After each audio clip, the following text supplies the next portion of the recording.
Los incidentes. Solo vamos a salir a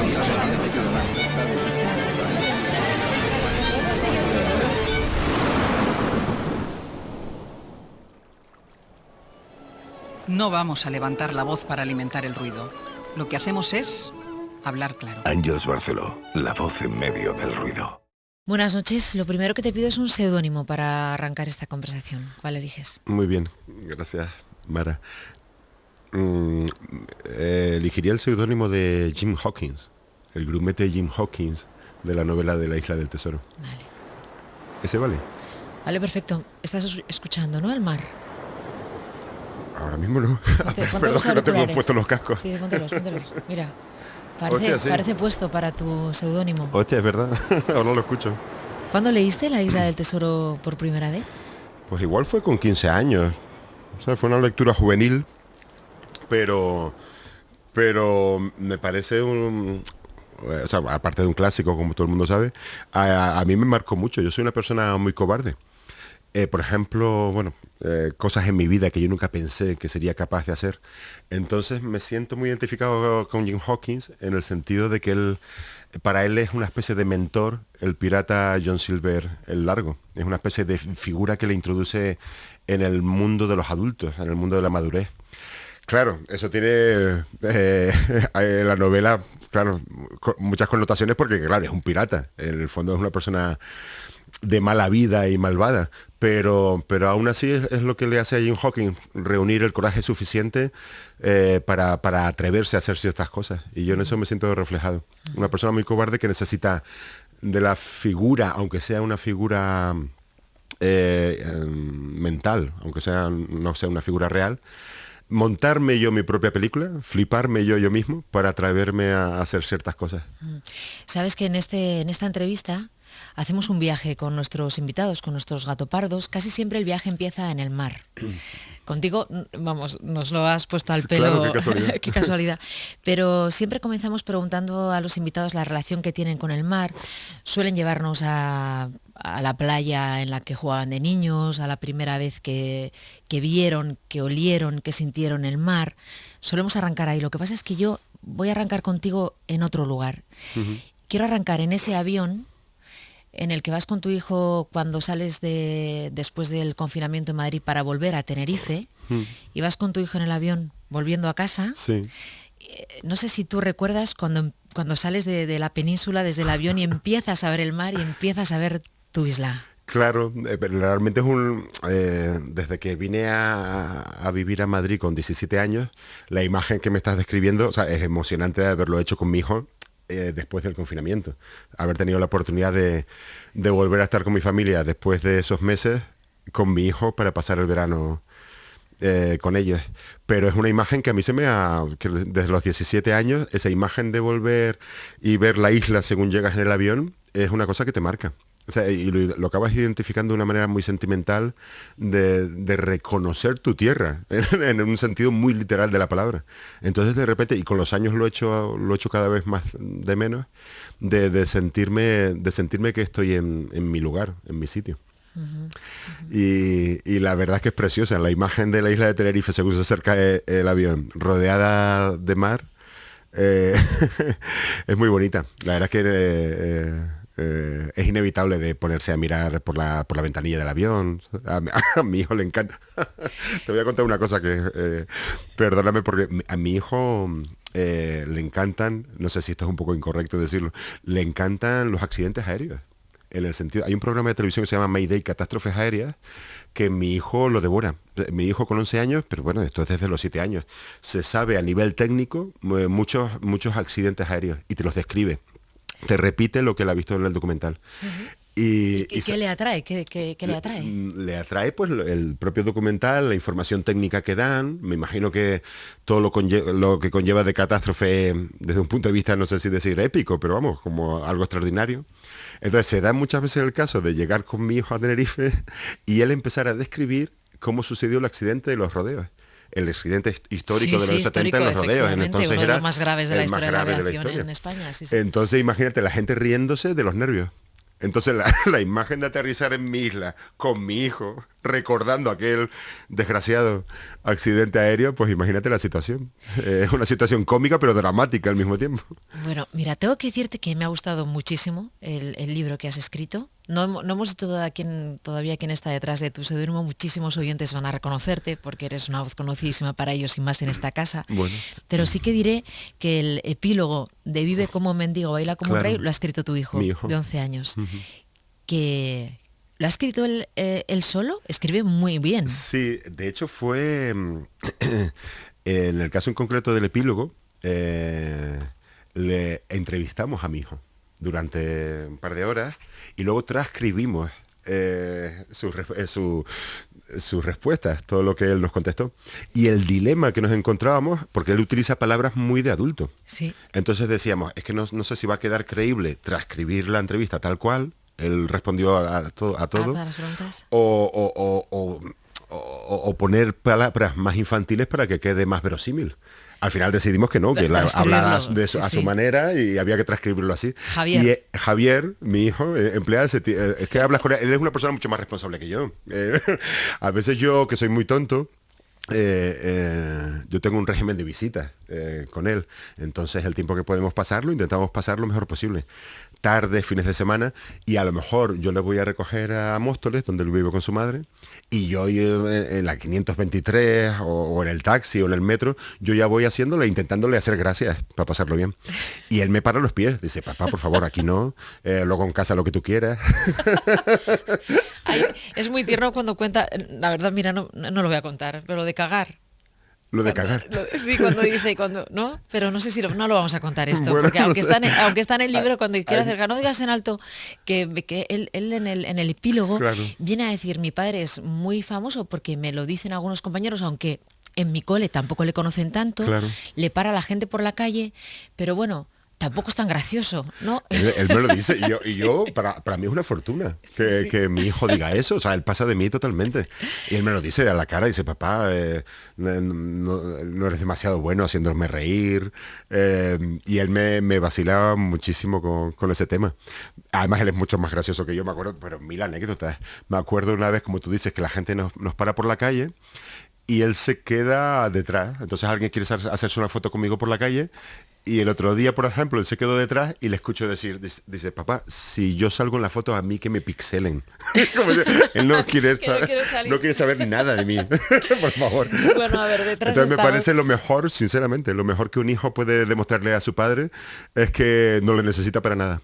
Bueno. Eso te da una tranquilidad como padre absoluta. Detrás de esta voz está el padre de Javier. Exacto. Eso es, el padre de Javier El sería, padre- sería una buena presentación El en padre esta de Javier, sí, entrevista. sería otro buen Sí. seudónimo para... Bueno, está Ignatius, muchos le habréis conocido. Yo querría que hiciéramos en esta conversación de madrugada, bueno, un viaje por tu vida y tu trayectoria, porque me ha gustado muchísimo, te lo decía antes cuando nos veíamos, el libro que has publicado, Vive como un mendigo, baila como un rey. Gracias. Lo he leído con mucho interés y me ha servido para muchas cosas, ¿En no serio? sé. Hostia, Sí, de me ha verdad gustado, que, me ha bueno, gustado mucho. Sí, te lo digo de corazón, muchísimas gracias. Felicidades. Y te voy a llevar a algunos lugares que aparecen en el libro, cuentas tu vida, así que he cogido algunas escenas que si quieres repasamos juntos. Vale. Entonces, por ejemplo, nos vamos a ir a tu pueblo, a Granadilla de Abona, en Tenerife, y nos vamos a ir al bazar que tenía tu madre, Bazar Nuri. Sí. Porque tú de tu madre dices una cosa bellísima. Dices, es lo mejor que me ha pasado en la vida, es la personalidad de mi madre. Sí. Sí, lo piensa mi hermano y mi hermana, seguro que también hubieran dicho lo mismo. La verdad que tenemos suerte de que una persona, o sea, tu madre, te pueda marcar hasta ese punto, ¿no? Y yo me siento inspirado por ella. Entonces, en muchos momentos, tú recurres a esa fuerza, decir, ¿cómo haría esto mi madre? O cómo se... O sea, y la seguridad y la confianza que te da a ti mismo. Que tu propia madre te sirva. Hombre, yo creo que todos los hijos y todas las hijas tienen respecto a su madre bonitos recuerdos.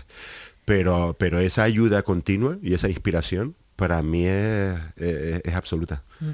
Y lo del bazar, ella tenía un bazar, pero bueno, Sí. por lo que he leído, tu familia, uno tenía los muebles, el otro tenía, no sé si eran talleres o cosas de coches. Sí, mis abuelos por parte de mi madre son de Barcelona. Y cuando mi abuelo y mi abuela viajaron al sur de Tenerife, fíjate, aquello era una aventura en aquella época. Y mi abuelo trabajó en muchísimas cosas, fue fotógrafo, tiene un material fotográfico del sur de Tenerife ahora mismo muy valioso, porque quizás era el primer fotógrafo que tuvo esa obra. Allí en el sur de la isla. Mi madre ya nació en Tenerife en la época en que mi abuelo también montó una empresa de Muebles Nuri. Entonces le puso directamente el nombre de mi madre. Mis tíos, los hermanos de mi madre, atendían la empresa de muebles y mi madre atendía el bazar. Bueno, pero era una familia popular, por lo menos en el pueblo y en la zona, ¿no? Porque sí, esa relación con el público, sí. ¿no? Me paso un momento La por el verdad es que bazar sí. o voy a los... Sí. Desde niño me siento muy afortunado respecto a eso.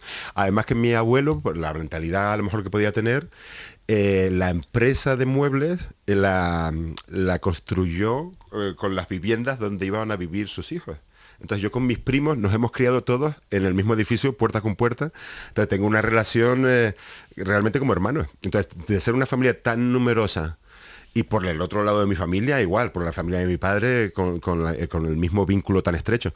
Entonces mi relación con primos, por ejemplo, que otra persona puede verlos de una manera más distante, es de hermanos y hermanas, absolutamente.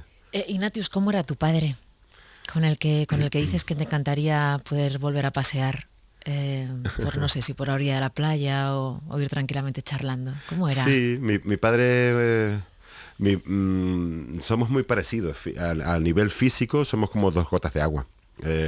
Tenemos el mismo aspecto absoluto. Incluso a veces amigos de mi padre se emocionan al verme porque es como si hubieran visto a mi padre aparecer de repente. Mi padre falleció con 53 años, ahora ya hace ya unos años.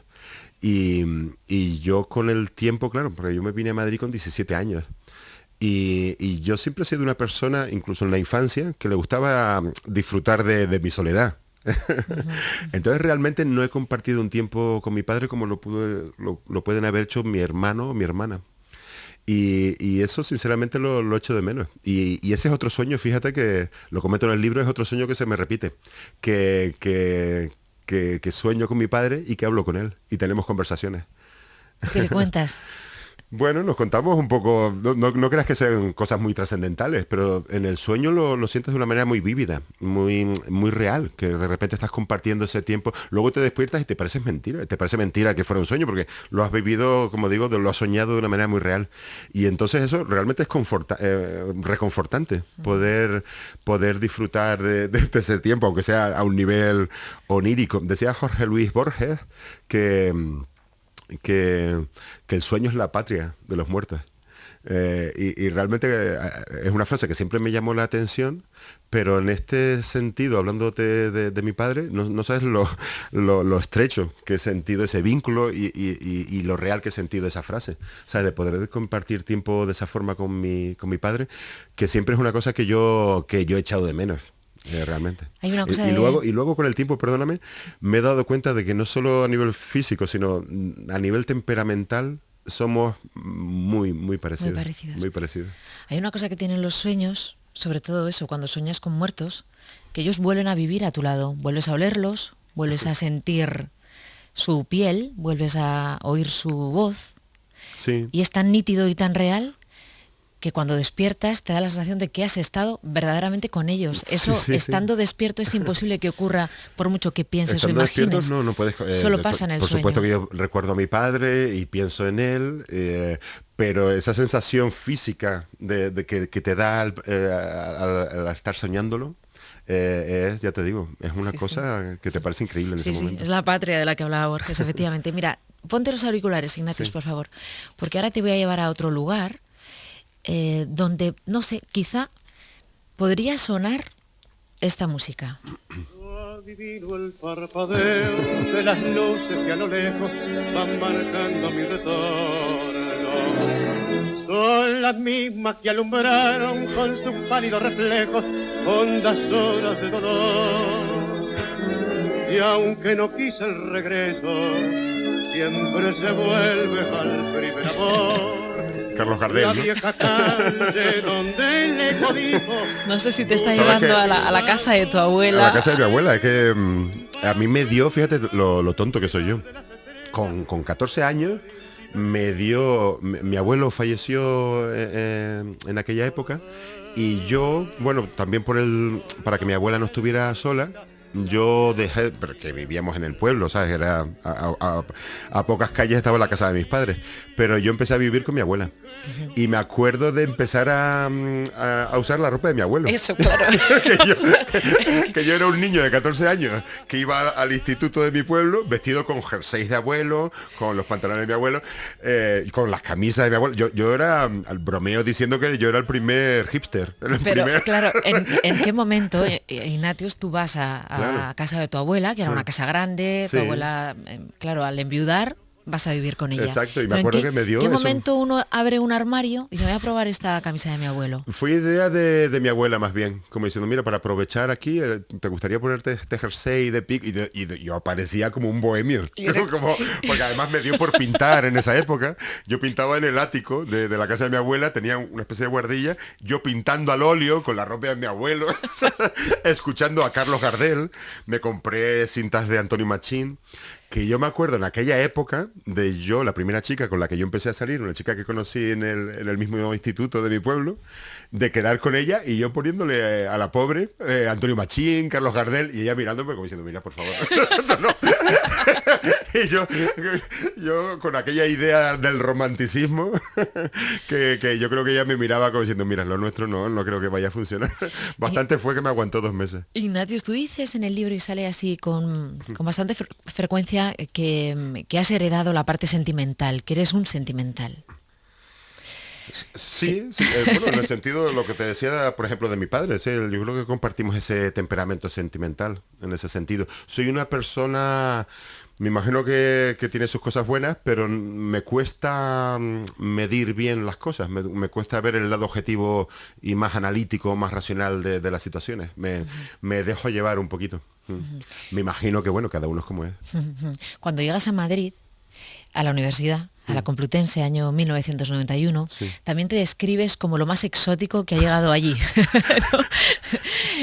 A Lo ver, más exótico yo no que sé había si ya visto ibas Madrid. con la ropa de tu abuelo, ya te la habías quitado, pero es verdad que te describes así, ¿no? Como alguien exótico que aparece ahí en la Facultad de Ciencias de la Información. Hombre, yo era bastante personaje, lo digo en ese sentido. Entonces, lo sé. los amigos que hice en aquella época, claro, ya me miraban como diciendo, hostia, este tío vive un poquito en el margen, en los límites. ¿Tú querías ser periodista o por qué te matriculas en Ciencias de la Pues Información? mira, si te soy sincero, la persona que antes te hablaba de la figura del mentor en la vida de alguien.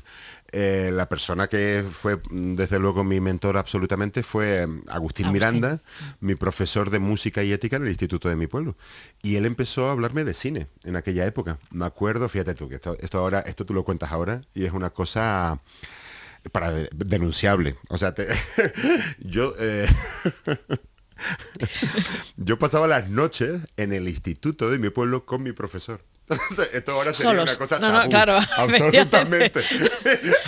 Mi No, profesor- se haría un silencio. Vamos, por Ahora se favor. haría un silencio, ¿no? Es que fíjate cómo ha cambiado el tiempo. Esto ahora sería, o sea, en aquel momento ya sonaba raro. Yo les decía a mis padres, mira, esta noche voy a dormir en el instituto con el profesor.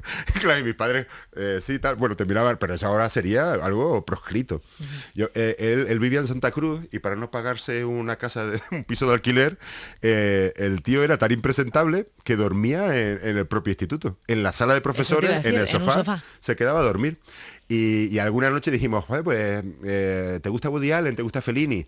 Pues mira, esta noche pone una película de Woody Allen, esta noche pone, me acuerdo, La vida de Brian, de los Monty Python, Sí, sí. de verla con él en el aula del instituto. Y luego Y hablabais. luego yo hablábamos de cine y él me iba inspirando en el sentido de que, joder, nunca se me hubiera ocurrido a mí que podía ir a estudiar a Madrid, pero me sirvió de inspiración de decir, hostia, si te gusta esto, vete a Madrid. Entonces yo me matriculé en imagen y sonido, que ahora es comunicación audiovisual, como lo más Perdóname, cercano Ignatius, a estudiar Ignatius, cine. Tú has tenido una relación muy larga y creo que la sigues teniendo de amistad con Agustín. Sí, no, claro, ¿no? mantenemos toda esta relación, además que era muy bonito porque otra cosa que compartíamos, yo creo que era un poquito el sentido del humor. Yo creo que sus clases eran tan graciosas, él explicaba las cosas en clase y vacilaba un montón a todo el mundo. Entonces yo realmente lo veía como actuaciones cómicas, que a mí me han marcado, luego pienso, mi manera de actuar. No solo mi manera de actuar, sino que el primer libro que yo leí fue La conjura de los necios, Que aparece con el Ignatius, protagonista claro. Ignatius. Él para vacilarme, yo me llamo Juan Ignacio, pero él para vacilarme me decía, venga Ignatius, sale a la pizarra. Que es el yo no sabía- el antihéroe, el Claro. anti... Vamos, Y él decía que no, que yo por mi manera de ser le recordaba al personaje. Y luego fue la primera novela que yo leí y que me inspiró hasta ese punto. La conjura Entonces, de claro, los a la hora necios, claro. de empezar a actuar, digo, ¿cómo me llamo? Pues yo soy Juan Ignacio Delgado. Pero de repente pensé, joder, Agustín me llamaba Ignatius por el libro La conjura de los necios, y es verdad que yo me siento reflejado con el personaje. Y mi padre que era corredor de rallies a nivel semiprofesional, Sí. siempre se ponía en el coche Javier Farray. Entonces, por motivos sentimentales, decidí llamarme Ignatius Farray. ¿Hasta qué punto no te estás, Ignatius, despidiendo de ese personaje? Al final del libro escribo esa especie de carta apresurada, de carta de despedida Sí. apresurada a Ignatius Farray. Sí, yo creo que... es que como te decía antes, yo le he dado la mano como Jim Hawkins al pirata John Silver el Largo. Entonces eso es lo que me ha dado el coraje para subir al escenario, pero yo le he dado la mano a un pervertido. Entonces, en algún momento, yo pienso que seré capaz de empezar a medir un poquito las cosas. Digo pervertido en un sentido muy... quiero decir, no es una persona sensata, Ignatius Farray. El personaje, ¿no? No lo considero un personaje porque nunca me senté yo a premeditar unas coordenadas determinadas de a ver cómo es Ignatius Farray el personaje. Realmente es un doppelganger, una especie de alter ego, en el sentido de que lo puede ser el Dr. Jekyll y Mr. Hyde. Ignatius Farray le ha ido ganando terreno a Juan Ignacio. Mira, perdona, hay una cosa que cuentas en el libro, que es esa escena en la que estás con una de tus parejas, con Marta, y tú describes una vida muy estable en casa. Escuchábamos música clásica, ella creo que era profesora de Marta, música. la madre era... la madre de nuestro hijo, Ah, Javier, es la madre de Javier. es profesora de música. De música. Sí. Entonces tú dices que la vida con ella era muy, muy tranquila, placentera, y de repente en esa etapa era cuando tú hacías todas las locuras en el escenario. Cuanto más estable es la vida de uno, más creativa probablemente pueda ser lo que hace encima de un escenario. Aparece siempre ese... A ver, es uno de los prejuicios a los que siempre nos enfrentamos cuando estamos delante de un actor o de un cómico, que es creer que siempre están Claro. haciendo reír, es creer que lo que hacen encima de un escenario o con una cámara delante es lo que hacen en su vida cotidiana, ¿no? Al final eso... Sí, no, realmente habría que psicoanalizarme en ese sentido, pero él se apoderó en la frontera que define lo que está fuera del escenario, dentro del escenario. Mi vida cada vez era una frontera muchísimo más marcada. Yo subía al escenario y Ignatius Farray tomaba las riendas. Y Ignatius Farray, como te digo, en el fondo lo que representaba son mis carencias absolutas como cómico. O sea, ojalá alguna vez yo lo pueda hacer bien y el deseo de hacerlo en alguna ocasión mejor, fracasar mejor, decía Samuel Beckett. Y yo creo que realmente es una frase que define cuando te das cuenta de que no lo estás haciendo bien, pero lo sigues intentando. Entonces te queda la ilusión de fracasar mejor. Ojalá algún día lo haga bien, pero Ignatius Farray, como te digo, son mis carencias. Se deja llevar por la ansiedad, cae en la histeria incontrolable, se mueve a base de espasmos arriba del escenario, no te deja desarrollar una idea ni un pensamiento de una manera un poquito, bueno, al menos con un mínimo de calma. Entonces... Y eso no es premeditado, por lo que cuentas. No es eso no premeditado en es un absoluto. personaje que tú quieras crear, soy es una algo que persona- sale de ti. Es mi manera de estar arriba del escenario. No he podido vivir, ojalá yo hubiera podido vivir eso de una manera más, no sé, teniendo el control de la situación o sintiéndote un poco con esa confianza para dominar, aunque sea solo para decir de verdad lo que quieres comunicar. Pero yo me he dejado llevar de una manera muy alocada por mi incapacidad básicamente. Y a ver, ¿y no te da miedo que eso que te ha hecho tan popular, que ha hecho que Claro. te hayas convertido Me en siento atrapado. Claro, que de repente ahora que quieras salir de ahí y... No es que quiera salir, sí, quién sabe lo que pasará. Sí, pero es verdad te que... da un poco de vértigo. Pero es verdad de que te miedo. llegas a cansar un poco.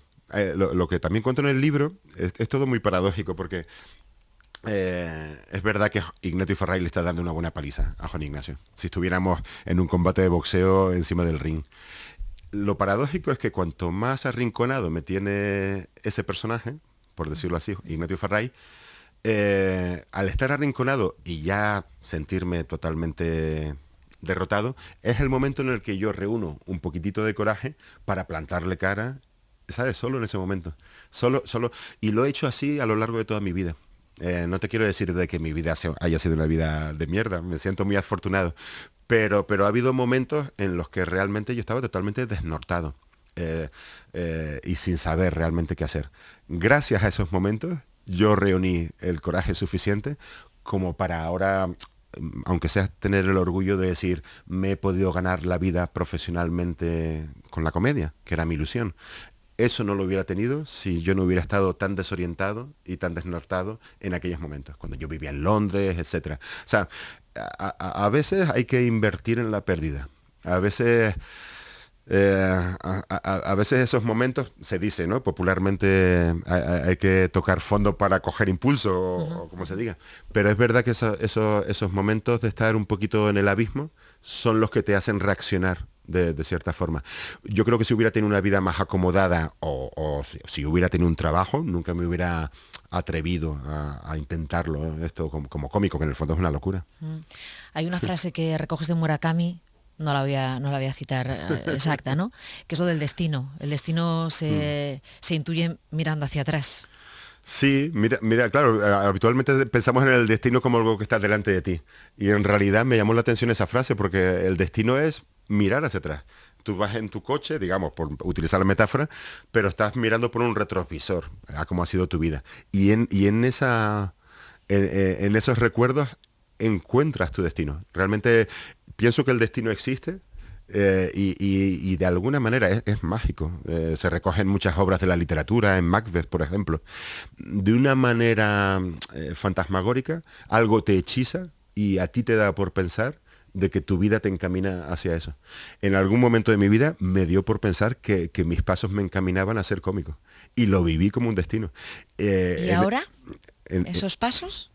Ahora esos pasos, pues como te digo, tengo la suerte de, pues fíjate, ser compañero tuyo aquí en la cadena SER, con el programa de La Vida Moderna, es una fortuna. Oye, te hemos traído al Faro moderno. Es verdad. Y te hemos traído hábilmente.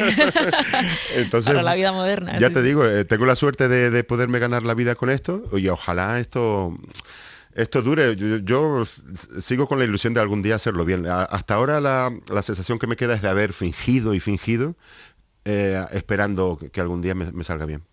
Y bueno, parece que no he fingido del todo mal, pero para mí ha sido fingir, ha sido la sensación de estar nadando, intentar mantenerte a flote como sea. O sea, no lo he hecho con nada de estilo.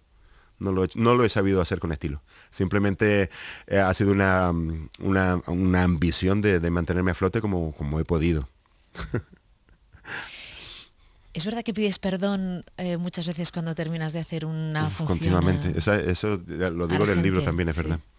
El arrepentimiento y el remordimiento son los dos sentimientos que me han acompañado durante casi estos 20 años que llevo subiéndome al escenario. Tú no sabes las veces de yo buscar a una persona para darle la mano. ¿sabes? O sea, después de haber hecho un show donde la has utilizado, has jugado y yo con ella, te has reído lo pude de haber ella. hecho de otra forma, me sentía culpable y como mínimo notar cierta complicidad, cierto cariño, y que eso me dejara un poquito más tranquilo. Porque claro, yo ahí arriba no respondo y yo he metido muchas veces la pata. Esa es otra cosa. William, perdona que estoy siendo como muy pedante citando frases de escritores. William Blake decía la frase, nadie sabe cuánto es suficiente hasta que sabe cuánto es demasiado. Yo lo veo eso en el sentido de que él decía, el exceso es la madre de la sabiduría. Lo veo en el sentido de que es verdad, hay que pasarse de la raya, aunque en el fondo no es bonito y yo no lo he disfrutado las veces que me he pasado de la raya, pero me ha servido de aprendizaje para saber dónde está la raya. Entonces, cuando yo te repito a lo largo de la entrevista que algún día ojalá lo haga bien, me refiero a eso, a que si algo he aprendido durante este tiempo es a saber dónde está el límite. Ahora últimamente se habla mucho de los límites del humor, de que si son necesarios, que si no para mí son absolutamente necesarios. Ya, yo no concibo la comedia sin límites. No concibo la comedia sin límites. Para mí estar sin límites me daría una sensación de perdición, que estaría como en una nebulosa sin saber hacia dónde dirigirme. ¿Y dónde está tu límite en la comedia? Los límites... fíjate, uno puede pensar, hay muchos temas tabúes o controvertidos. Para mí no están ahí los límites. Pues mira, por decirte, aborto, eutanasia, incesto, feminismo, son temas controvertidos que están en nuestra sociedad, sobre los que, bueno, se pueden tener muchas opiniones. Para mí eso no es un límite. Un cómico puede hablar de lo que sea, pero no puede hablar de cualquier manera. Entonces, yo puedo ser desagradable hablándote del tiempo, de la meteorología, y te puedo ser desagradable hablándote de temas que se supone que son controvertidos, pero no está en el tema del que hables, ser o no ser, pasarte de la raya o ser desagradable. Está en la manera de hacerlo. O sea, yo puedo estar aquí hablando contigo de un tema muy convencional, muy estándar, y de repente ser una persona totalmente desagradable, fuera de lugar, lo que digo, y hacerte sentir incómoda. ¿Sabes cómo sería? Pero por eso te digo, no es necesario hablar de temas controvertidos para meter la pata. Yo puedo meter la pata. En la forma, en el otro, igual, ¿no? Puedo meter la pata de cualquier forma. Es lo que te quiero decir. Bueno, oye, ¿sabes? La frase del libro, perdóname, vive como un mendigo, baila como un rey, creo que se refiere un poquito a eso. Nietzsche, te cito otra frase, decía la frase, el artista es el que baila encadenado. En ese sentido pienso que son necesarios los límites. Los límites es aceptar que tienes esos límites. Los límites te enseñan dónde está la pared que tienes que empujar, dónde está la raya sobre la que te hablo para caminar sobre ella con cierto equilibrio. En ese sentido, uno vive como un mendigo en el sentido de que eres consciente de los límites que tu propia vida ya de por sí te da. Pero, y esto es lo bonito, siendo consciente de esos límites, tienes que intentar bailar como un rey, desenvolverte con la mayor soltura posible. Y ahí están nuestros mejores sentimientos, el amor. O sea, uno, a pesar de los límites que tiene, es capaz de lo mejor también. ¿Sabes que voy a leer el poema ese en el que sale este verso que tú has escrito? ¿Cuál? Que es el poema al final del libro. Yo nací para estar lejos de ti, soy una estrella fugaz y miro atrás y todo está en ruinas y hay flores rotas en aquella esquina, lo que tú y yo vivimos hoy en día. Vive como un mendigo y baila como un rey. Sí. es la letra de una canción que escribí para Petróleo, para la banda que tenemos sí. de post-punk. Y me gusta pensar que es una carta que Juan Ignacio le escribe, es un poema que Juan Ignacio le dedica a Ignatius Farray. A Ignatius. Bueno, nos tenemos que despedir ya. Mira, antes de preguntarte quién o qué es el faro de tu vida, que es la última pregunta que hacemos a nuestros invitados, te quiero preguntar por un camión morado con cara que tiene tu hijo, Sí, que también cita en el epílogo. sí, él lo menciona. ¿Es un regalo que le hiciste tú, ese camión? Sí, él lo quiere, bueno... Ha dicho, me lo voy a quedar. Exacto. Aunque ya no juego con él. Ha pasado mi edad. Vale, ¿por qué? Pero mi ¿Por hijo qué se tiene- quiere quedar con ese camión? Bueno, ya te digo, me parece que sentimentalmente es una cosa que él ha encontrado ahí como algo bonito para conservar. O sea, que él también ha heredado esa parte sentimental que tú heredas también de Pues tu fíjate, padre. ahora me has emocionado con lo que me has dicho, pero quiero pensar que sí, que en ese sentido también nos parecemos.